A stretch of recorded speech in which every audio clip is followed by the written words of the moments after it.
Hey, how's it going? Welcome to the Be Positive, Stay Positive podcast. My name is Nat and I'm here for you. I am here for you as often as I can get to this microphone to give you some words of encouragement that will hopefully help you find the keys to the door that will unlock your happiness. And hopefully I'll be able to talk in this podcast. It sounds like I'm going to have a little trouble, so just bear with me. If this is your first time here, welcome to the show. Glad you found it. And I like the people telling me how they found it, whether it's the first time or a long time. Like Sunshine found it on Spotify by searching for Personal Development Podcast. Thank you, Sunshine, for letting me know. I appreciate that. Quick shout out to Positive Pete in New York City. Pete, I love you, man. You're doing a good thing wherever you are up there in beautiful NYC. Another shout out to Uriel. I think I'm saying your name right. Wearing his Positive, P-A-U-S-C, with the pause button shirt. Love to see that. I also want to say, Matt, congratulations on your new job. You got out of that old job that was making you miserable, and you got the new one. And you didn't respond to my text. I want to know how good it went. I mean, let me know. Okay, what else is going on? Don't forget about my book, The Positive Perspective. Better get it before the new one comes out, or you're going to have to buy two. The Positive Perspective, you can get it on Amazon, or you know what? You can get it directly from me, which is even better. You skip big tech, you go to bepositivepodcast.com, you get your book there, and if you want to splurge a couple extra bucks, you get a personalized copy, and I throw in all kinds of goodies with it. And right now, if you order, here's what I'm going to do. You ready for this? Special of the week. If you order a personalized book right now, you're going to get a magnet and some stickers and a free Coolie cup. I'll throw that in there too. Nice koozie to keep your beer or your beverage nice and cool while we got a little bit of summer left, all right? Text me. You know how to get a hold of me, 304-506-3332. Or if you've got something you want me to talk about on the air, or you want me to just give you my opinion and my take on it, you can go to the website /yourstory and tell me all about it, and I'll talk about it and give you a shout out on the air if you want to. Also, I do want to talk about real quick of this little shot I've been taking in the morning, and it's not a shot of tequila. No, it's some healthy stuff. It's called Magic Mind, and it's helped me out quite a bit. Talk about productivity. Oh my gosh. It helps you really be focused, man. It really helps you focus and get things done. It seems like it's easier to do stuff, and my mind is less cluttered. It's a little shot. It improved my mornings. I don't drink as much coffee. It gives me a little energy boost, and it tastes pretty good, and it gets you through the day. And it's just, ever since I've been drinking these little green shots in the morning, it's been really giving me a lot of energy, and it just works. That stuff just works, man. Just works. It's got matcha in it. And if you ever heard of matcha, it has less caffeine than coffee, but it gets you, it's like an extended slow release version of caffeine without the nasty stuff that caffeine puts in your system. It's got ashwagandha, which reduces stress. It's got lion's mane mushrooms. It's a nootropic, and it reduces anxiety and inflammation. And it supports cognition, and it helps you, it prevents neural degeneration and stimulates your neural regeneration.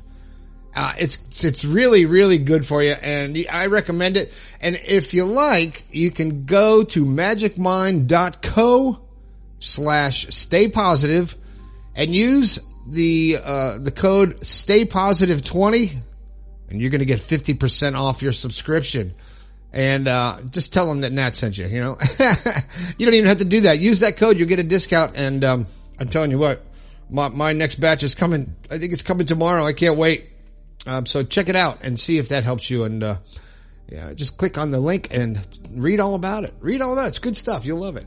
All right. What the hell am I going to talk about today? I don't know. What am I going to talk about? I think I have a topic. But first of all, I do want to send out my prayers and my positive energy to all the people in Hawaii with these horrible fires that are racing through Hawaii that have ripped it apart and devastated and taken so many lives. It's just not right. I have my feelings on how it started and how it happened. I will keep those to myself. We all have our own opinions, but I don't think it is, it's right. It's just a horrible thing. So send your prayers along with me to the people in Hawaii and help them rebuild. All right. So what am I going to talk about today? Well, you know what? This comes from Sharky. She gave me the idea for this. Sharky, I appreciate your input and your giving me ideas for the show. And she asked me, why do we constantly try to prove our point? Why do we constantly try to prove our point to family members, to friends, to loved ones? Why do we go to such great lengths to prove our point? What does it matter? You know, even if it's not forcing it on somebody else, but just if they don't believe in your point or your concept, and we constantly try to prove them. It's constantly trying to prove our point. It's a behavior, and it's rooted in human psychology, and there's a lot of factors that contribute to this. Told you I was going to have trouble talking today. The first one is cognitive dissonance. Yep, I looked that up. That's right, folks. Cognitive dissonance. It's when our beliefs or our opinions are challenged. It creates cognitive dissonance. It's a feeling of discomfort that comes up from holding contradictory thoughts. And to reduce that discomfort, we try to prove our point. We try to reinforce our existing beliefs to create consistency with other people, with ourselves. We want it to be the same. So we force our opinions on people and try to prove our point. The next thing is confirmation bias. Yes, I looked these terms up because I wanted to talk about this because, I try to prove my point sometimes, but a lot of times I just let it go. I don't want to waste my time. Life is too short. Cognitive bias, people are naturally inclined to seek out information that enhances, it confirms their beliefs. But they'll ignore information that contradicts them. We're seeing that today all over the planet, especially in our country. People are ignoring things that they don't believe in or that don't go with their thought or their brainwashing or whatever you want to call it. And they're just avoiding what is an obvious truth, maybe to some people, but they're seeking evidence that supports their point of view. So when you're trying to prove your point, you are trying to get people to support your point of view. So it'll make you feel stronger. And the next thing is, it's our ego, man. Our ego. Our beliefs, what we believe and who we think we are and what we have been grown to and learned about our existence and our self-identity. And it when it's challenged, it feels like a personal attack. And that triggers a defense mechanism. I mean, you got to protect your ego. So proving your point becomes a way to defend our self-concept, our self-image, our beliefs. So when you're trying to prove a point, your ego is also going at bat for your ideas. You don't want to be wrong. Who wants to be wrong? Nobody wants to be wrong, right? The next one is for approval. And we're trying to seek approval and validation. When you prove your point and somebody agrees with you, you feel validated. You know, and you're on social media or with your family or whatever, and people agree with you, you feel validated. You feel like you've accomplished something. You feel intelligent. You feel like you feel knowledgeable. You've persuaded other people to agree with you. So it gives you a sense of power when you actually convince people.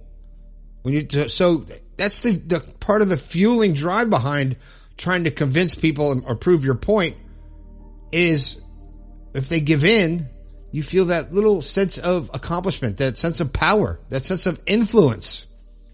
And then it can elevate your feelings of authority or your status or influence, and it's rewarding to actually, it's like winning an argument.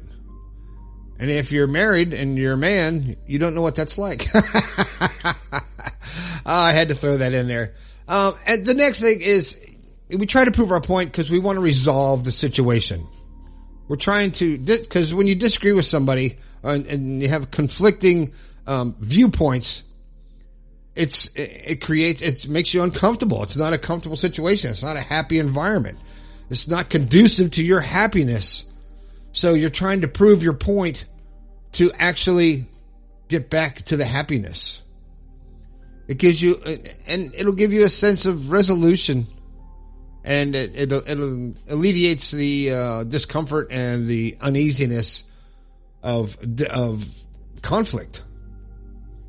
Right? So there's valid reasons for trying to prove your point. We all have a reason why we want to prove our point. Maybe because we think what we're saying is 100% right. And maybe we think we have proof, but you only see what you want to see. You believe what you want to believe. People can read the same story and get a different concept of the story out of it. People can watch the same thing on TV and take two totally different things away from it. You ever play telephone when you were a kid? It's that kind of thing. That it's different. It's your perspective of life. It's your perspective of the situation. And if you're trying to prove your point, you're trying to get your perspective across to someone else. And if you're forcing it and you're really trying, then think about it from the other side. Would you want someone to be forcing their opinions on you? Doesn't that infringe on your freedom of speech, your freedom of thought, your freedom of choice? So if you're trying to constantly prove your point to someone else, and you're mad because they're defending themselves and not giving in to your side of the story, so to speak, well, isn't that like the same thing? If someone was they're trying to tell you that's one thing and you disagree, so you want to prove your point, and they're wrong or they're the idiots because they don't agree with you. Well, on the other side of the coin, that person thinks you're an idiot because you don't agree with them. So it's all in your perspective of what you're trying to prove, what point you're trying to get across. So we have to accept each other for who we are. You have to consider alternative perspectives. Everybody has their own perspective on life. Every individual is creating their own life, and they see things differently. They believe different things. They want to support different things. They want to talk about different things. They want to be different things. And that's what makes us unique as human beings, is being able to be who we want to be without forcing our opinion on anyone else. So there's really no need to prove your point to a family member, to prove your point to a boss, to prove your point to anyone else. Because the only person that really matters is you. Are you doing what makes you happy? Are you being a good person? Are you being the best that you can be? And if you're not, why not? So don't get defensive when someone doesn't agree with your point. Don't change your feelings towards someone else because they value their opinions as much as you value yours. You have to look at it from all perspectives, all angles. How would you feel if someone was forcing something on you that you didn't believe in or didn't want, and they continued to try to prove their point to you? And you're like, no, it's not the way it is. That's not the way I think. Well, when you're trying to prove your point to somebody else, that's how they feel. So think about it next time you have a conflict with your family or with someone you love because you're trying to prove a point. Is it really that important? And if they do give in and say, okay, you're right, half the time they're just saying it to stop the argument, to stop the confrontation. And then you don't believe them anyway after you spend all that time trying to convince them, right? Or it goes the other way and the relationship breaks down because you can't convince them to think like you. It sounds easy. It sounds crazy, doesn't it? So let's don't try to prove a point to anybody else but ourselves. I proved a point to myself recently. I started my exercise plan. Go ahead. Give me some applause. Give me a shout. That's right. I finally did it after all these years of talking about it. And guess what? Boy, am I out of shape. But I'm doing it, and it's a bitch, and I'm doing it every day. Probably working out more than I should. But it's not that long because I'm so out of shape. So, but I'm doing it.